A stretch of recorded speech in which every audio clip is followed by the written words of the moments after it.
আজ বছরের শেষ শনিবার, তোমরাও বানিয়ে ফেলো তোমাদের প্রিয় মানুষদের জন্য এরকম ডিম ছাড়া, ময়দা ছাড়া আর চিনি ছাড়া হেলদি নরম তুলতুলে কেক।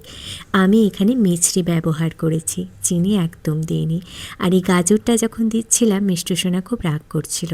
তারপর বললাম দেওয়ার পরে তুমি বুঝতেই পারবে না, কেকটার খুব সুন্দর কালার হবে। ড্রাই ফ্রুটসগুলোকে এইভাবে আমি কুচিয়ে নিয়েছি, তাহলে খুব সুন্দরভাবে ডেকোরেট করা যাবে।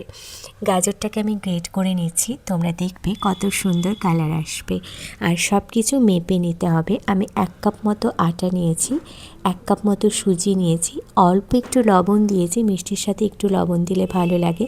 মিছরিটা দিয়ে দিয়েছি, খাবার সোডা 2 চামচ দিয়েছি, বেকিং পাউডার 2 চামচ দিয়েছি।